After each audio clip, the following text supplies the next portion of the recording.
So, Martin, over to an introduction of you. It has to be a nice lengthy introduction because, as many of you on the call will know, Martin is an Emeritus Professor of Food and Health Policy at our very own Centre for Food Policy here at City St George's, University of London.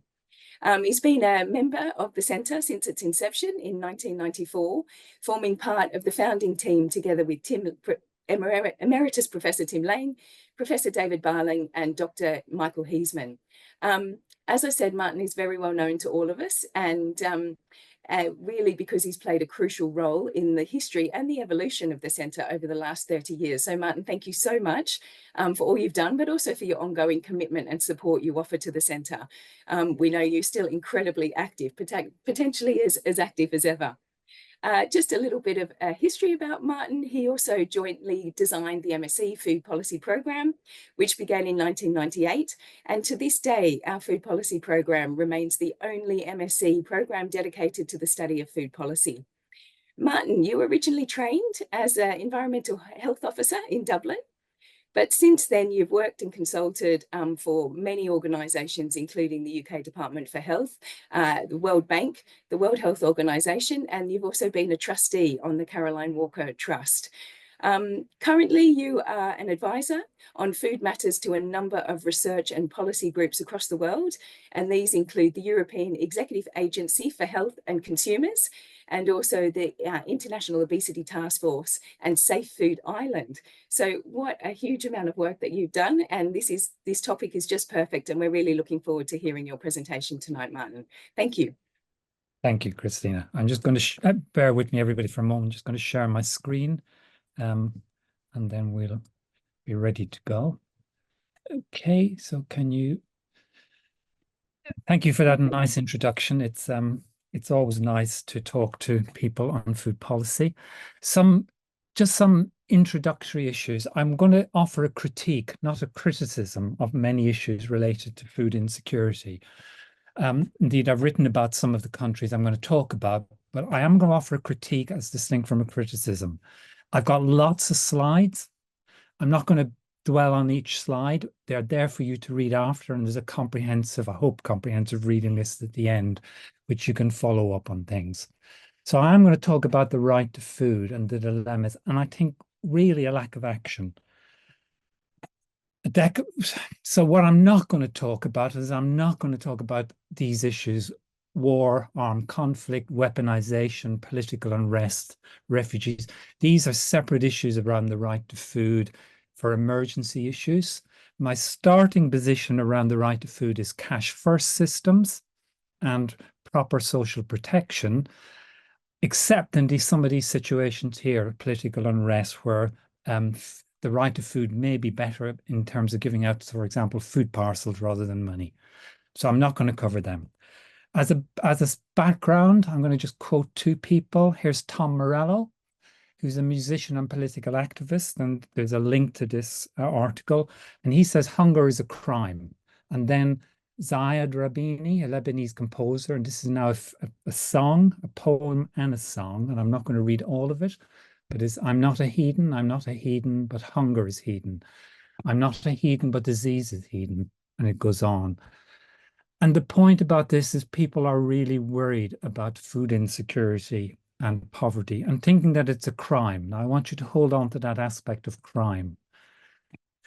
The background to food insecurity and the right to food, 1948, the Declaration of Human Rights, but that's not legally binding. So it sets out a nice agenda. It's a wish list, but it's not actually technically legal binding. What most people use is the 76 International Covenant on Economic and Social and Cultural Rights, the ICESCR. And most countries sign up to that. And I'm going to come back to that again and again. So if you just remember the acronym ICESCR. The World Food Summit in Rome in 1996, and this was further developed at the World Food Summit 5 years later to review progress. We've lost sight of that. The 20th anniversary, as Christina said, of the voluntary guidance for the progressive realization of the right to adequate food in the context of national food security, not global, not international, but national food security. And I've highlighted the issues of voluntary and progressive, which I'm going to come back and critique. We also have the Sustainable Development Goals and the Global Nutrition Targets. And the GNTs are about to be put back by 5 years because we're not going to meet them. And since 2000 in the UK, we've had at least 3 UK campaigns for the right to food. So what I'm going to do is I'm going to cover some international stuff and then come back to the UK as a case study. The UN Committee on Economic and Social and Cultural Rights in 2012 sent a letter to all participating countries. This was in the wake of the 2008 to 2012 global food insecurity of the global economic crisis. And they set out that policies introduced as austerity measures should be temporary, covering only the period of the crisis. The policy should be necessary and proportionate, and the policy is not discriminatory. And the policy identifies a minimum core element of rights. Now, this was introduced because of the 2008 to 2012 global financial crisis. What's happened since then is governments have continued to apply austerity measures and not reintroduce what they've taken away around food insecurity. I'm a big fan of Olivier de Schutter, and this, as the then United Nations Special Rapporteur on Food in 2012, in his final, no, 2014, sorry, his final report, he said, and if we just look at the bits that I've underlined, you can read the rest of it later. States have a duty to protect the right to adequate diet, in particular by regulating the food system. And he says, consistent with this requirement is the voluntary guidance to support the progressive realization of the right to adequate food, which we're celebrating the 20 years anniversary of. Recommend that states ensure that changes in the availability and accessibility of food do not negatively affect dietary composition. And importantly, he says that agri-food companies also have a responsibility to respect the rights to adequate food.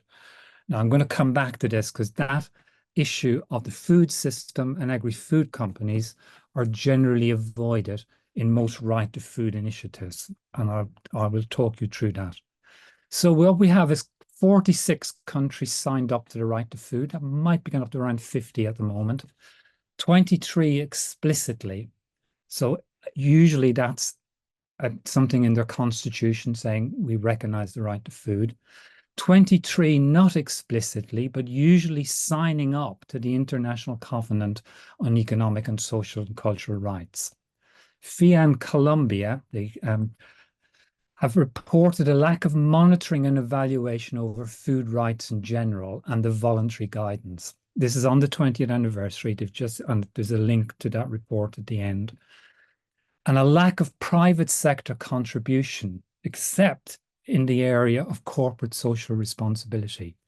You can look at this later, but this is SDGs and private sector enterprise have not contributed to poverty alleviation, except if it enhances their sales. This diagram here is from about the UN Sustainable Food Goals, and there's a reference to the website later on. But only 0.2% of companies were strongly aligned to meeting the SDGs.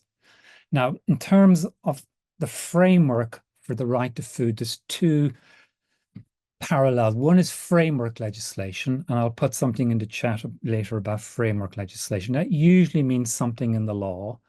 And the other element of that is advocacy. So I've put down the Dulles Omar Institute, which is at the University of the Western Cape. So this is usually litigation, and we'll see that in some of the country examples I'm going to give. So one can exist without the other. You can have framework legislation and no litigation, but you can have litigation or advocacy without framework legislation. The process of evaluation and monitoring, and I'm not going to get into a debate about the difference, but I think there is a difference between evaluation and monitoring, and the issue of enforcement. And I keep coming back to global and regional country levels. There's very little enforcement, evaluation, or monitoring happening there. Again, I'm coming back to Olivier de Schutter. His recent book is really well worth to read. It's a very short book, 100 pages, The Poverty of Growth. And what he's saying in that is that poverty reduction and sustainable development guidance attainment are based on economic growth and on GDP, gross domestic product, and deregulation of the labor market, and a GDP trickle-down model. So you create wealth and it trickles down. And he says standards are often set at levels of minimum subsistence, which the poor cannot rise above. And this is referred to as the cost of basic needs approach, the CBN approach. And China is a good example. It's been successful in lowering absolute poverty levels. So it has gone from 750 million to 10 million in terms of it's reduced its absolute poverty levels. And that's been accounted for the global changes and successes in poverty reduction. But correspondingly in China, what we'll see is there's a rise in relative poverty levels. And China is one of my case study examples. But it hides the other problems we're having, like in Sudan at the moment, or the fact that in sub-Saharan Africa, there's an increase of 140 million in people who are food insecure. And these figures, the Schuster says, tend to ignore the lives those just above the poverty line. And what we know is the rise in social expectations contribute to relative poverty. So that's the trickle-down model. You create GDP and it trickles down, and human rights generally come at the end of the process rather than at the beginning of the process. So as I've said, food standards tend to be money and nutrition centric. So they're often based on minimum subsistence. And it often doesn't take into account other social protection issues such as labor law. It does act as a safety net, but it on its own is insufficient to tackle food insecurity. So inequality, this is my bee in my bonnet. This is GDP, gross domestic product, hides issues of wealth. Inequality in wealth is rising. And wealth is not necessarily measured in GDP. GDP is about products, wages, incomes. It's not necessarily about concentrations of wealth. And every year, 4 pounds in every 10 pounds of wealth goes to the richest 10%, while 1 pound in every 10 goes to the bottom 50%. And the top group escapes top tax rates. Real average pay is no higher than in June 2006 because of the various crises we've gone through. And in some cases, in some countries, is back at 1990 levels. So real pay has decreased while food prices have gone up, and food is the elastic item in the budget. So this is just a very quick. Global millionaires have risen. An Oxfam report says billionaires and corporations in the food, energy, and pharmaceutical sectors are reaping huge rewards. The report that during the COVID pandemic, a new billionaire was created every 30 hours while 1 million people fell into extreme poverty. So that's the point about wealth and food insecurity. We're hidden. So now I'm going to give you 3 or 4 case country examples. China, I've already referred to China. China doesn't have an explicit guarantee of the right to food. It hasn't got anything in its constitution, but it has in recent times ratified its commitment to the ICESCR. It has lowered absolute poverty, and it claims to have ended extreme poverty in 2021. But it has seen a huge rise in relative poverty levels. The reality in China is it's got poor wider social protection. So 600 million people do not have adequate access to healthcare. Old age pensions are just about being introduced now and next year. And that's been over 1.2 billion people have not had access to pensions.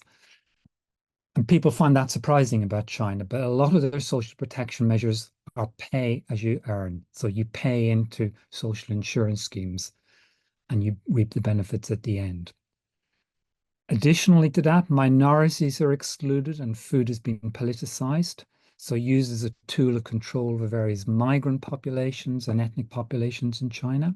And reporting is managed centrally. So some of the data comes with a health warning, I think. It's not to demean what they've done in tackling absolute poverty, but there are other inequalities happening there. India, and this is an interesting one because the Indian one is a case of litigation. It started with a written petition, submitted to the Supreme Court in 2001 by the People's Union for Civil Liberties of Rajasthan. And it led to a prolonged public interest litigation. And India's constitutional court then recognized the right to food, transforming policy choices into enforceable rights, including a National Food Security Act 2013.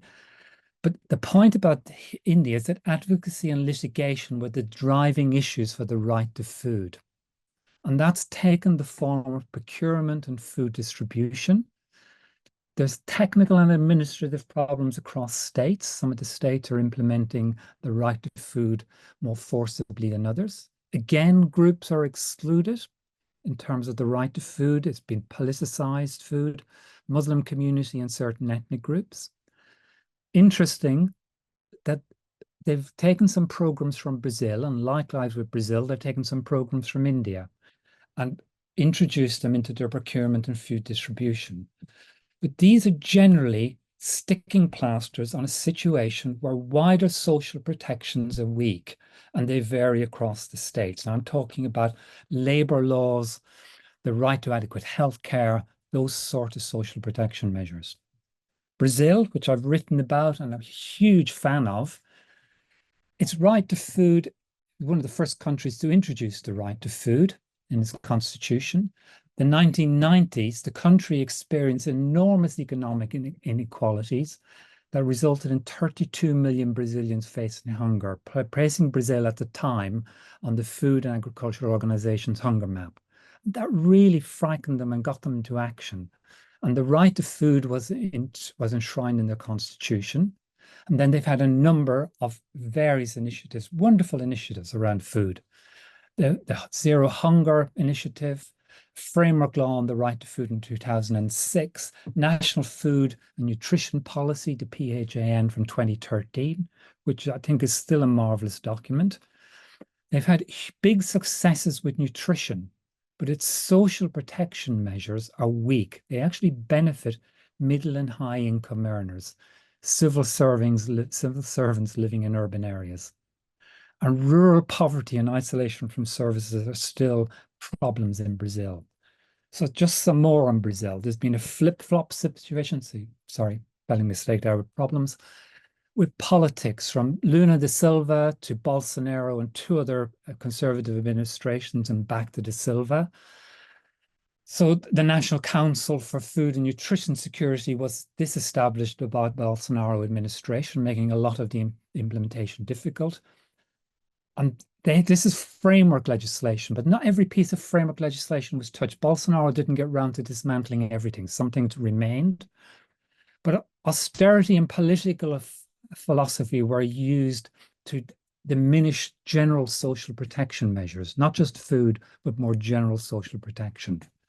And Brazil, as I said, has very generally poor social protection measures, with the system highly regressive in terms of redistribution due to its emphasis on state subsidies for civil service pensions. And food is increasingly being reliant, access to food on AMT and CSTs, acid and means tested and conditional cash transfers. So it's not just your income, it's your assets that are taken into account. If you own land, you may not get benefits. If you conditional transfers, you have to do certain things to get those conditional transfers.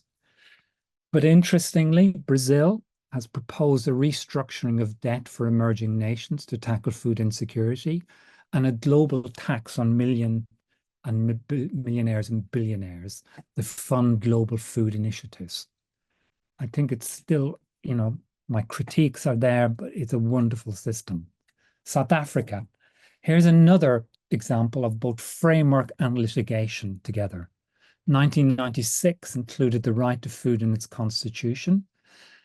A case in 2005, the South African Equality Court. It was actually about fishery policy, and the court ruled that the fishery policy had to comply with the right to food. There's been a series of litigations and threats of litigation around infant and school feeding, largely by the group I referred to earlier on, the Dullah Omar Institute, based at at one of the universities there.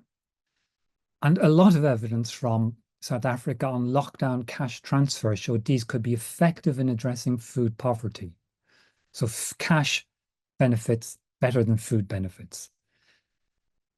Interestingly, all the parties in South Africa in the last elections committed to developing universal basic income developments. So we wait to see what that will happen. So people will be guaranteed a minimum level of income. And hopefully that will, the feeling is that will address issues of food insecurity. So now I come to the UK.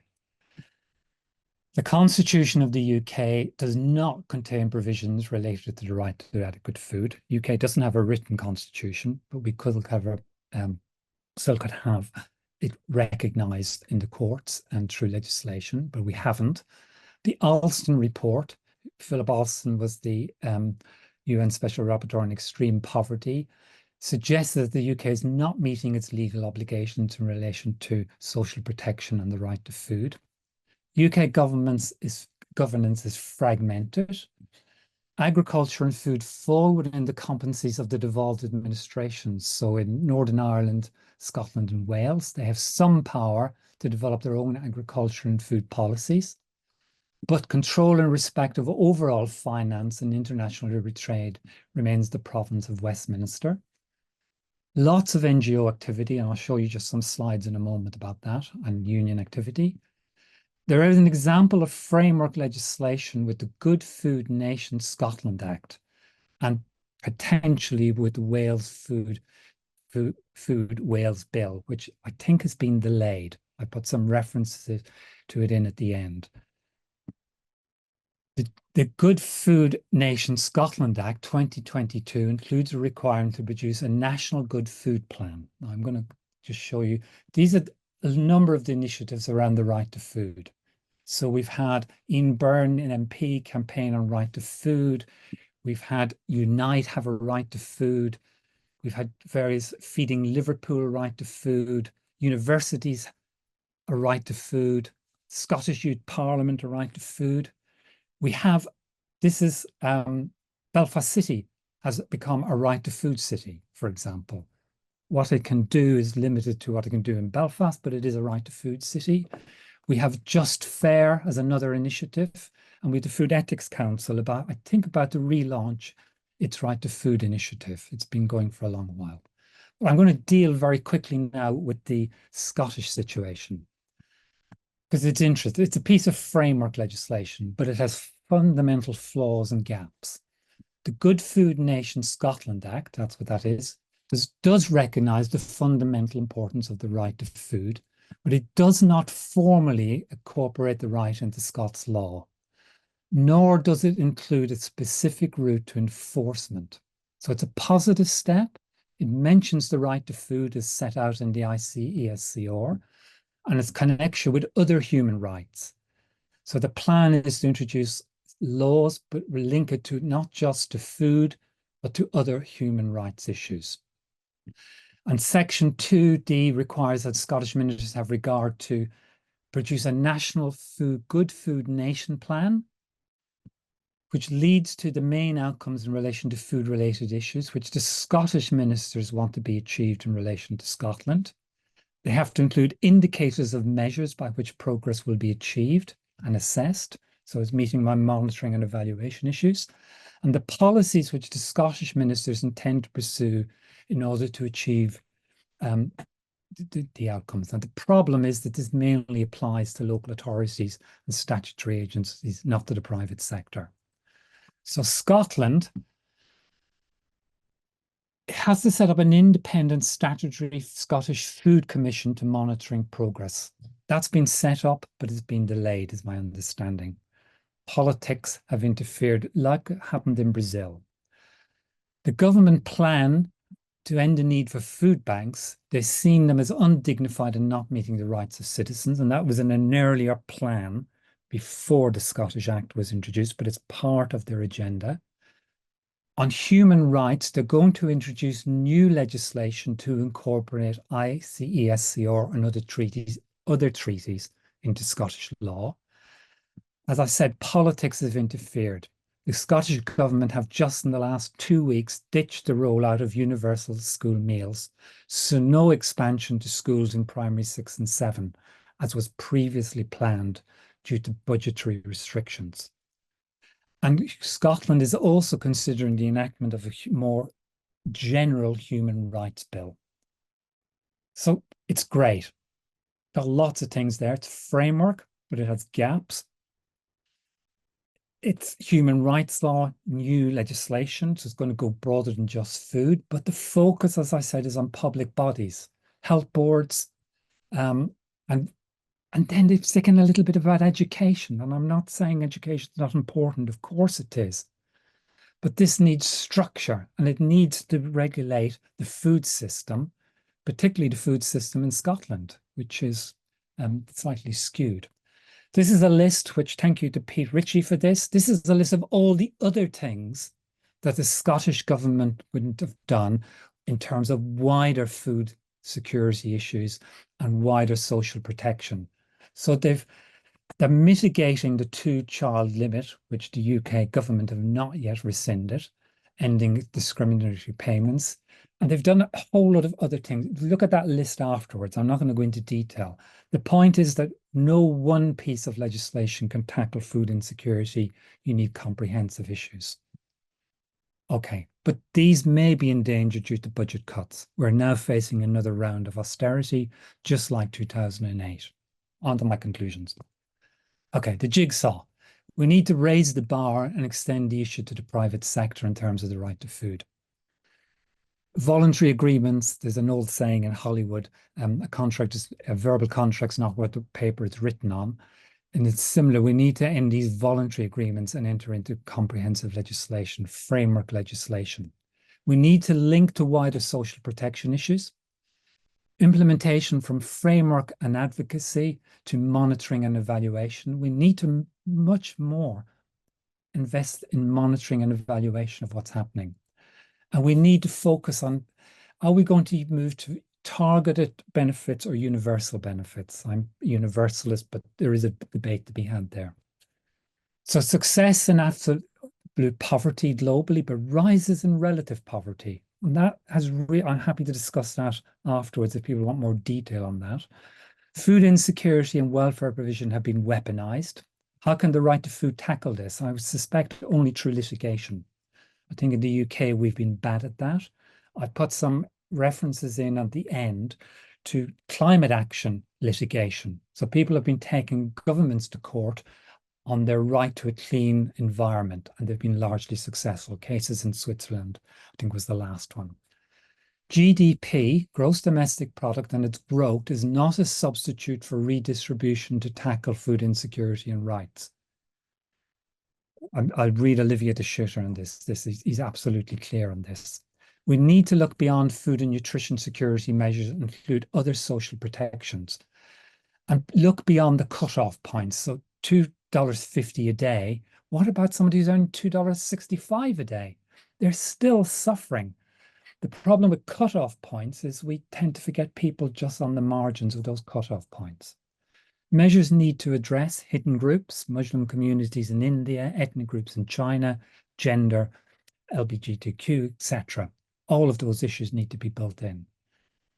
Legal issues are the right to food, but also duty and holding people and institutions, both public and private, to account. I think the failure of most right to food is we don't hold the private sector to account. Legal framework versus litigation of the right to food. The right to food, if you get it enshrined in framework, allows you more easily to do litigation, although you can start with litigation. Hard versus soft approaches, the voluntary guidance, that's the criticism of the 20-year anniversary. It's voluntary. How to enforce it. Independence of those monitoring. The Scottish proposals are great because it gives a level of independence. The role of the private sector in the food system in terms of the right to food is really underplayed. They're absolutely essential. We need to monitor them. We need to regulate them. Evidence from the pandemic supports the argument that cash first systems are the way forward, not necessarily food baskets, food systems. Giving people cash is a better way. Nutritional food security need to be balanced with other rights and expanded to include social elements. Okay, so rights and austerity needs to be balanced with welfare, which is more than adequate, in line with the UK Committee on Social and Cultural Rights. So people can afford a healthy diet, but can they live a social life around food that's adequate? Repurpose the SDGs, the global nutrition targets, to be more transparent, and thus hold governments, transnational companies, and global agencies to account. The shooter says that for SDG 1, poverty reduction, the bar set so low it's meaningless. Austerity and social welfare changes are driving up poverty levels. So we're seeing more food insecurity because social protection is being compromised and undermining writers' works and pay. So tackle poverty, employment practices, minimum income levels lead to food prices. So the example I've given there, New Zealand has banned 0-hour contracts, although current government may be about to rescind that. Global level tax food speculation and other trade proposals. That's from Brazil. You get two outcomes from that. You get protection, you get funds to fund global agencies.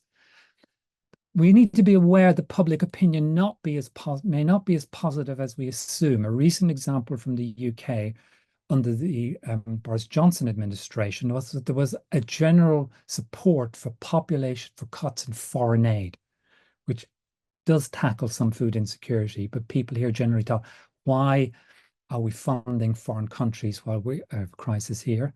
And people were generally at a gross level in favor of this. And food versus cash aid or cash transfers. There is a balance, especially in terms of transfers. Okay, finishing, final thoughts. This is from W.B. Yeats. I used to live in Sligo in Yeats' country, and he wrote in 1892 in the wake of the Irish famine. This reflects on the Irish famine on Gurtha Moor of 1848. It's time that poverty should bolt the door. If we knew how to find the deserving poor, we'd do our share. We know the evils of mere charity. And you can take those words and apply them to what I've said. I'm going to stop sharing screen. There's references there, including websites that you might be interested in. Okay, I'm going to stop sharing, take any questions, see what's happening. Fantastic. Thank you very much, Martin. What an amazing overview of global food policy and the role that Right to Food can and has played. I'm pleased to say we've got lots of questions trickling in, so please do. I encourage everyone listening to add your questions to the Q&A box. Please don't add them to the chat. I won't look at them, so please do add to the Q&A box. So we've got the first question, Martin, from Charlene Milu. So she says, in the West, is there any information on whether billionaires do support economies, i.e., should we be scared when politicians say that the rich will leave if we tax them? What does global tax actually look like, and who does it, and where does it go? Great questions. I mean, there is a grouping of millionaires saying we should be more taxed. There's a group of key millionaires, billionaires globally and in the UK say tax us more. It's ridiculous that we're being taxed at the same level as our everyday workers. This is crazy. So there is some acceptance of that. How you do it? Good question. I mean, it's not clear at a global level.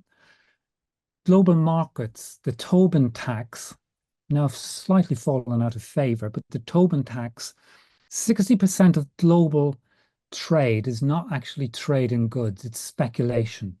So it's people selling goods on the basis that the price will go up or down. If we tax that at 0.5%, we could probably fund all global UN agencies. And that would stop speculation. It would to some extent stop.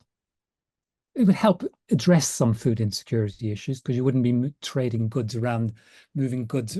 These goods actually don't move around the world. It's just the money that moves. So that's how you do it. I don't know. It's difficult. I mean, there's no WTO is probably the key agency in terms of global taxation, but companies will fight it. We know that they will, of course. Look what's Mm. happening with Ireland at the moment and the tax on Apple products. The European Court has said they owe Ireland 13 billion pounds. The Irish government don't want to take it for various reasons because they feel it will stop other countries, other companies coming in, including food companies. I mean, if you saw the desmog stuff today, Ireland exports a huge amount of meat products, which are owned by a global Brazilian company. Yeah. Yeah. So Well, thank I you. don't have On an that, answer. I don't have an easy answer about taxation. no, it's definitely a challenging one, but you've given some great propositions there and some good examples. One of the points that you made that tax is tax almost down to 1990 levels. Is that across the globe and even in higher tax countries or that are seen to be fairer, like in Scandinavia? Yeah, even Scandinavia is having a rollback on a lot of its social protection measures, but they're probably back to 2006. The arguments here in the UK is in the UK we're back to 2000, back to 1996 levels. With the increase in food prices, which happened, I mean, food prices, as you know, have leveled out at the moment, but there was a 25% increase while everything else was remaining static. And, to quote our colleague Liz Dowler, food is the elastic item in the budget. You can't Mm. compromise on your rent or your insurance, but you can compromise on your food. And that's what Yeah. people do. They so so it So, so, varies from country to country. Even in the Scandinavian countries, they reckon they're back to 2006. Mhm. So Jeanette Tremel has said there was a widely distributed New York Times article a few years ago, how big businesses got Brazil hooked on junk food. Any comments on this and efforts made through restrictions on TV advertising or on advertising? Well, it is one of the things the new government have done. I mean, they haven't done much around food, in my opinion, but they have introduced the 9 o'clock watershed. Doesn't go far enough, but it's at least the step. They have promised more in the UK. They have promised more comprehensive, but that's the global companies have huge power. You Yeah. know, we're working on a paper at the moment on the power of the meat industry through what's called the Dublin Declaration. It just happens to have been signed in Dublin. But I mean, they have access to government, they control trade, they've got huge power. When they go into a country, they the nutrition transition is essentially what they're driving. So the move to processed food. And once you start introducing, I mean, there's good reasons for processed food. It saves time. I'm not against the partially. The problem is when we have processed diets, and that's what most people are eating. That's the problem. But it creates dependency. It creates added value for the companies. So in the initial stages of a nutrition transition, it's high income, but then it spreads very quickly to the rest of the population. And what we've seen in places like South America and Africa is what took 20, 30 years in the global north happens within a space of 5 to 6 years in emerging economies because they just go in, saturate it, saturated with products, keep them artificially low, and then create dependency. I mean, they take over the food system, the local food systems. And then become very powerful. Yeah. So Andrea Zick has a sort of related question. Do you have any thoughts on how corporate businesses can engage meaningfully in tackling food insecurity? I suspect a start would be considering workers' pay and rights throughout the whole supply chain, but maybe there's more. I think that would be a good start. We've had some of our supermarket chains introduce restrictive hours to people so they don't even get breaks, so they're not paid for their breaks. Introducing workers' rights would be key. There's the Unite union and one of the bakers unions have a campaign. The irony was lots of people in contact with food don't actually have access to food because of poor salaries and because of facilities at work. The other thing I would say is facilities at work. So give people free meals at work, create a tax break like what used to be a UK system, the ticket system, which is still common on the continent, but no longer exists in the UK. There is a campaign to reintroduce a subsidized in-house situation. You could do things like that, but basically pay people and don't put them on 0-hour contracts. And the affiliated policies that are required, like having a lunch break and making sure it's Yeah. long and meaningful so you can enjoy it. And childcare. I mean, you know, all those things. Absolutely. Yeah. Brilliant. So Saskia Dorses says, how has the CFS's voluntary guidelines on the right to food contributed to implementation of the right to food? I mean, they're useful in terms of following a process, and they've given added impetus to people. And if you remember, Olivier the Shooter in his 2014 final report said these are important. But the point is, there's still voluntary guidance. And the FIAN Colombia, it happens to be Colombia branch of FIAN, the Campesina movement, just say they're not sufficiently robust because there's no penalties. And they really only apply to public bodies as opposed to private bodies. That's so governments can introduce them and apply them to their own sectors, largely the public sector, procurement. I mean, it, they've been really useful. Don't get me wrong, but they on their own are insufficient, I think, and people escape around them. And the fact that the private sector are not held to account, while the public sector is supposed to meet these requirements, seems to me to be a major omission. Lots of companies, there are lots of global companies doing lots of work. Though it's pretty sad that, what was it, 0.2% of companies are anywhere near, achieving SDGs. Yeah, yeah, because they don't see any payment from it. I mean, There's no incentive. there's no incentive. I mean, maybe the incentive is to create boycotts, to say this is not a fair trade. I mean, within the broader scheme of fair trade, and to shock them into meeting those a consumer advocacy issue. This we're not going to shop there because No. they're not meeting these things. But we need that critical mass, don't we? Um, Colin Sage asks, focusing on the right to food has dangers in concealing poor quality products being legitimised, i.e. UPFs through food banks. Would it be preferable to press for a right to decent nutrition? Whoa, hi, Colin. That's a tricky question. I mean, the right to nutrition can be set at basic levels, ignoring social issues. And that's, old public health. The level was set at such a level which was below the minimum of the lowest paid worker, because it was meant to attract people into work. And we still have that process here, that the danger is we set it at this minimum level rather than a higher level, which allows people to, can they afford to send their kids on the school outing with enough money to buy food on that outing? Can they invite people over 2 or 3 times a week? I mean, I'm all in favor of nutrition levels. Maybe it should be a right to food and nutrition, not just nutrition, I think. There is a real danger. We've seen it during austerity. It's been used as a tool to beat people to try and get them back into work, because people on benefits here in the UK can't afford to eat a healthy diet on the basis of the existing benefit levels. And never mind the third child issue. That's absolutely impossible if you've got more than 2 children or on benefits. It's just impossible to eat a healthy diet. Mm. So Tim Lane, old colleague, right to food is held back by unequal incomes. You've highlighted how the right to food tends to focus on the public sector. Do you see any political appetite to tackle runaway wealth?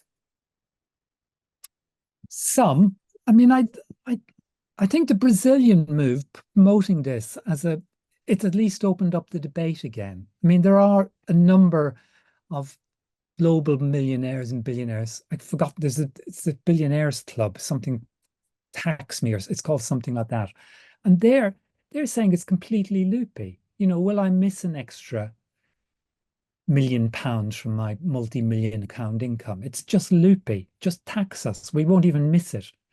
There is a debate. The Brazilian initiative is worth looking at because they are proposing this happens at a global level. De Silva has introduced this mainly for emerging economies to pay off debts, but it is talking about taxing at a global level. I think it's sorry. No, I was going to say a related question that I have is around limiting the gap in salaries and dividends within a company. So there's a limit to how many more times the top exec can be paid rather than the lowest paid in the company. Do you feel that there's any political appetite for any schemes like that? There is some good sort of policy evidence on that as having a potential impact. There is. I'm just there. There's the Guardian story on the people saying tax us more. I mean, Stephen King, the author, is one of those people. I mean, there's a whole load of people. Well, the last government deregulated that. So in the city of in London at the moment, you know, salaries are on the increase for high exec. I mean, there's something like, yeah, it should be set at whatever time, whatever we deem appropriate, X percentage of the lowest paid income. I mean, that the argument against it is that this will stop us attracting investment, that companies will go to Frankfurt or Paris. There's not a lot of evidence of that. We don't see billionaires lining up to leave the country because we're taxing them more. Some do. The guy who owns the plumbing warehouse has threatened to leave, but nobody else. I mean, people live in places for different reasons, not just for tax. And people need to be aware that their tax is paying for wider social protection, including policing, etc., which makes their lives much better. That's what people miss in these terms. So thank you. Stuart Gillespie has asked, in extending to the private sector, how does this affect the definition and the roles of government as duty bearer? Corporations have a responsibility to maximize profit. So are you suggesting that companies be held to account through stronger government-led regulation and parameters? Yeah, but I'm also arguing for global regulation. There's very little point in us making things better here in the UK if companies are just going to export chronic disease through food to Africa or to Southeast Asia. So we need to be, there's a danger. Let me give you an example. The Irish government got lots of quite nice initiatives about healthy food, but the economy continues to export infant feed to Africa. So can't make more cows on the island of Ireland, but we can't make the population any fatter. So we'll through chronic disease and through food and chronic disease, we'll export that cross borders. That's what happens. So we need to be careful. The duty is not just a duty to our citizens, but a duty to the global community. And I think companies have, we know in US law, companies have the same rights as individuals. That's been a major problem. But that's not true in every country. And I think companies do have a duty and a legal obligation. Absolutely. So Camille Pierce says, sorry, I'm at the beginning of the food systems career in the US, and I understand that there are many pieces to the solution. But in general, is it fair to say that alleviating poverty is a more effective solution than simply distributing food to families experiencing food insecurity? This is simplified, but I'm seeing them as intrinsically linked and seeing grassroots efforts to end hunger as a noble band-aid rather than a solution. Yes. Yeah. Essentially, yes. I mean, that's not to rule out some place for helping people when there's a need, but the problem is, I mean, there's a lot of some of the references at the end, you'll see I've given you some stuff from the US, that the problem has become that the Band-Aid have become the default position. So food banks have become the default position in the US. And there's, there's a book which is in the reference list, how do you change that? There's a number of colleagues of mine just saying don't make the mistake we made and invest everything in food banks as the default position. Clearly, they have a role, but the point is, in the UK, what we've done is we've weakened our benefit system and referred people to food banks. Food banks become overwhelmed.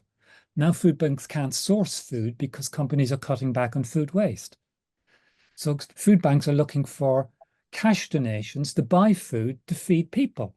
So why not just tax me? I mean, it's that vicious circular argument. But have a look at the references in the question. So we've got another question from Mary Leantia. Sometimes it's hard to engage people, government, and institutions in addressing issues based on human rights. We've talked a lot about global issues. Can you give some more concrete ideas on how to raise the issues of the right to food as being prominent in the local agenda? You gave some lovely examples of where this has already been happening. I would think litigation or the threat of litigation. I mean, I don't think I put a link into the Dollar Omar Institute, but you can just Google it and it will come up.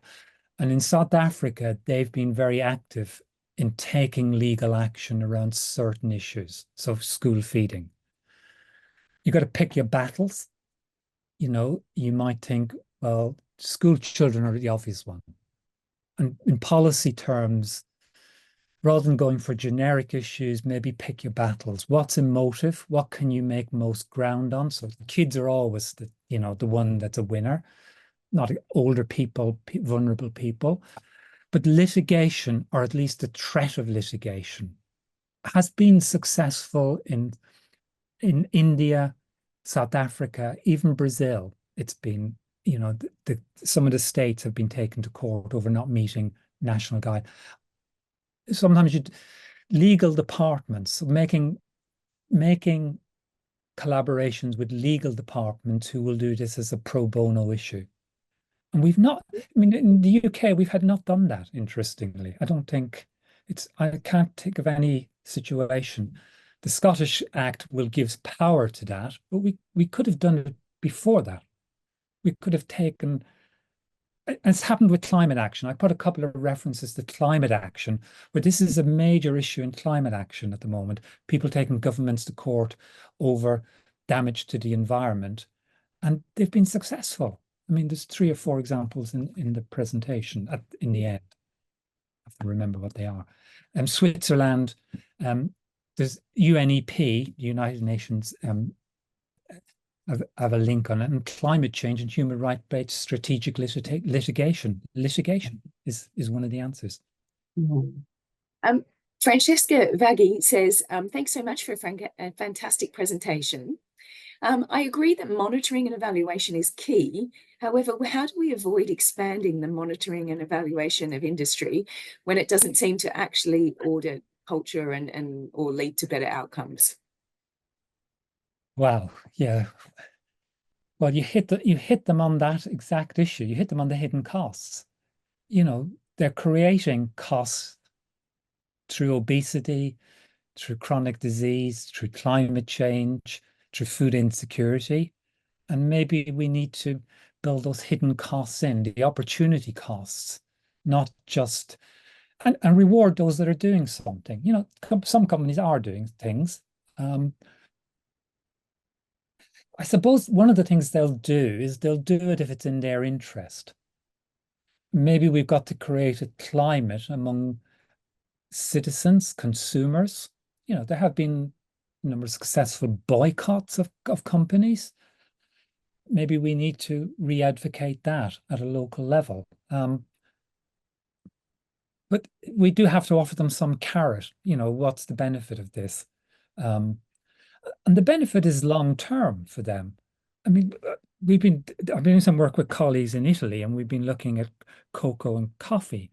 And what we're finding, there's 2 main sources.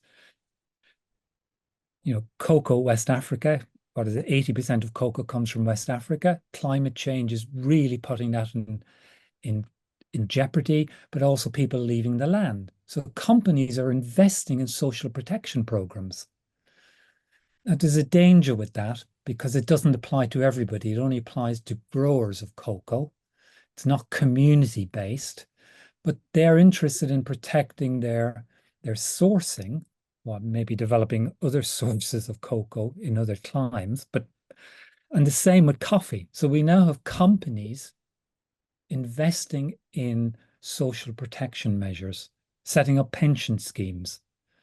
I personally have some problems with that because I don't think it's a universalist approach. It's a very targeted approach only to those in that food chain. But maybe we should be at least recognizing and rewarding those companies for doing some of that, because these are countries without social protection measures. That's why they're doing it. Absolutely. Rebecca's got one that is sort of quite, so Rebecca Wells, could you say more about where you see the right to food movement going in the UK and in the context of the new Labour government?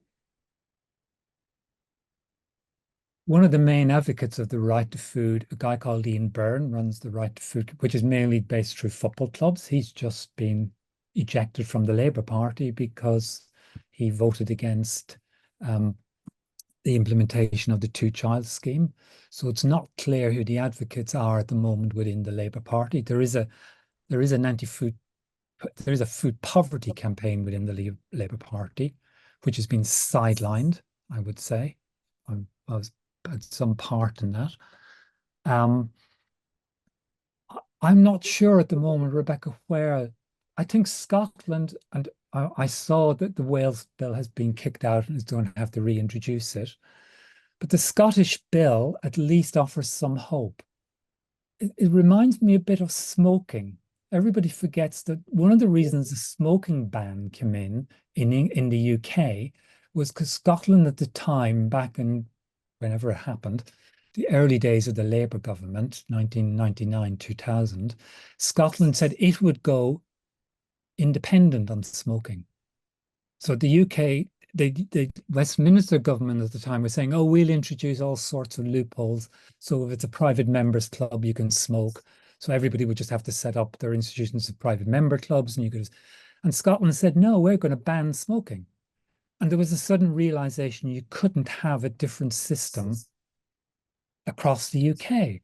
So maybe the Scottish initiative is the hope that to drive the others into it. And I mean, the Belfast movement is very interesting as a food city. It's and Belfast is 1 million people, but it'd be interesting to see those sort of drivers, how far they drive the current Labour administration to having something comprehensive around food. I'm not hopeful, I have to say. No, so interestingly, Tim says, do you think there's a danger of UK fragmentation?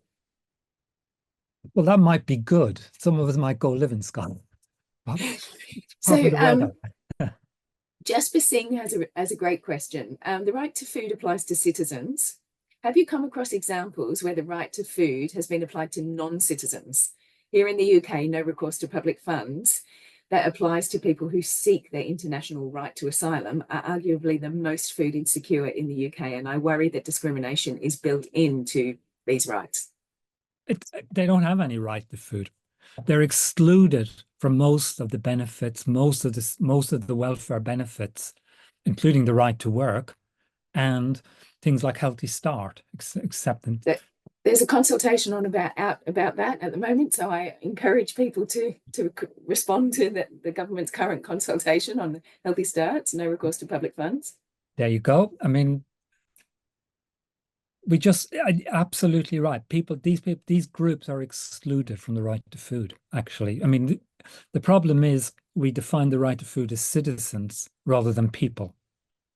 And these people are technically not citizens, so therefore they're excluded from benefits but this goes back to a philosophy, a right-wing philosophy of scroungers on the system. And I was listening to things today, but the Labour Party conference yesterday saying we need to cut back on fraud in the food in welfare systems. The amount of fraud in the welfare system is so small. The amount of fraud in the City of London in 1 week accounts for the amount of fraud in the in welfare system over 5 years. Mm-hmm. Put it into, of course, we need to control fraud in the welfare system. It's minor, it's tiny. Are there key figures around that? And for what reason are they not more widely publicized? Political. Who wants Yeah. the, the good story is the benefit fraudster with 10 kids who goes on holidays to Mallorca 3 times a year. Somebody in I the mean, city. that is the other question about the right to food, is it can be polarizing in society. Can it? Have you got, examples of where that is the case? And is that part of the political inertia? Yeah, yeah. I was on one of the right-wing TV channels a couple of weeks ago, and the host is like, "Wow, why are you talking about giving things for free to people who don't deserve it?" And I'm like, there's probably there's a large percentage of the population on philosophy, on a basic philosophy basis, that people don't deserve this. They should work for it. And that is still fairly prominent. I mean, it comes from the old public health days when to keep people out of the institutions, you said levels so low that they'd rather live on the side of the street. And that that still comes across in lots of our welfare systems and access to welfare. Um, I give the example in the talk of when the Johnson administration introduced cuts to foreign aid, there was a general public feeling that 60% of people agreed with it. I'm not sure what they were agreeing with. I think it was at a gross level. And they were saying, yeah, that's right. We should be helping ourselves, not helping other people. We now know that those cuts were used to fund the Rwanda scheme. Well, that's another issue. But so there was no reduction in budget. The budget was just spent on something else. Mm. But people generally feel, I mean, in times of austerity, people look to their own interests. I understand that. And that's where, we have to have debates about, well, why are we talking about I mean, I think universalist systems don't cost any more than targeted systems because of administration costs. School meals are an example. And so much of it is about narratives and sharing lived experiences. We're product of our experiences. So if we've never actually felt that depth of need, it's very hard to understand. And so that the importance of sharing that lived experience and narratives around that in a really meaningful way is so important, isn't it? Yeah, yeah. And look at all the research from food banks about how users are treated. There's a lot of negative feedback from food banks about its charity, and how recipients are treated, and indeed proselytized to. Maddie Power's book is a classic example of that. Not every food bank, but there is that element of, oh, we're delivering a charity service, and people should be grateful for what they get. They shouldn't demand specific foods. They shouldn't demand foods in line with their cultural and religious rights. They should just be glad for what they get. I mean, that's still a pretty prominent debate in And how do we reframe that debate, you effectively? do like Brazil and you set standards for food banks. That's what you Yeah. do. Brazil Yeah. sets standards for food banks. So, Martin, I'm going to two final questions. So, one from Josephine Hedger. The right to food centres on the notion of adequacy, which includes nutritional, social, and sustainability aspects. How can we reach a consensus of what is adequate so that this can be effectively monitored? Wow, I think you go to the people at Lancaster who've been developing socially defined diets and adequate incomes based on consumer lay perspective. So you don't just set a standard, you set a nutrition standard, and then you ask them, what is this possible? Can you do this? Is this possible within the confines? So you broaden it out. I've forgotten the guy's name. Sorry, that's terrible of me. Uh, but there is a lot of work on this, broadening out the issue, not just to a minimum standard of nutrition, but to the social importance of food in our lives. As I said earlier, can you send your kids off to a school trip with money to buy? Can you have friends over for dinner or for coffee or whatever it is, whatever your poison is, to to without having to worry about the money? I mean, it's worry. So, last question. So Martin, I encourage you to have a look at the chat because there's some great comments Yeah, and I'm sorry, the Q&A. There's some great comments and feedback about your presentation and how excellent it is and the range of people that have listened and engaged tonight. So this is from Sharon Noonan Gunning, who I think you know well. She says, any thoughts on emergency food aid workforce? For me, a key issue for the public sector is the re-establishment of community food programs as part of public health across all ages and with a paid workforce. This would provide paid work for the current unpaid army of food volunteers. Yeah, agree. I mean, there's a move at the moment. The food bank movement are moving towards social supermarkets. But social supermarkets on the continent are a very different beast. They actually employ people. They use some volunteers, but they employ people. They use social welfare money what's through European monies. They source local food. They're completely different, but they rely not on volunteers, but on paid people. I mean, every organization like that has some level of volunteering. And Brazil does the same. Brazil funds local, food banks, outreach projects, whatever you call them, all sorts of things, with requirements that you've got to employ people and you've got to buy whatever it is, 20, 30% of your food locally from local farmers, creating local food economies, which in turn addresses food insecurity among rural communities. All of that stuff.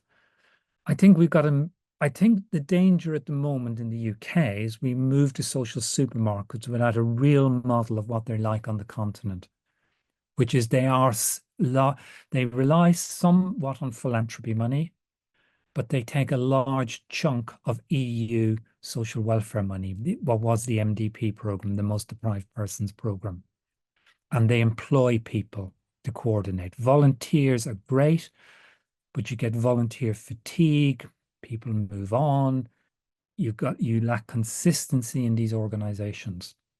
So I think Sharon's right. We need to invest training in people, but we need to move to employee-based systems as opposed to completely volunteer systems. Wonderful. On that note, thank you so much, Martin. What a rich discussion and wonderfully insightful presentation on the right to food and where we've come and how much more we need to do. Thank you very, very much for contributing to tonight's Food Thinkers. It's been really wonderful. Yeah, for everyone who may have had to drop off, please know that you can catch this and our whole repository of Food Thinkers on our YouTube channel. So thanks again for joining us, and thank you, Martin. And I encourage you all to keep the 23rd of October in your diary for Pam Warhurst, our next Food Thinker presentation. Thank you again, Martin. Thank you. Thank you, everybody. Thanks for the questions. I'm going to read through them.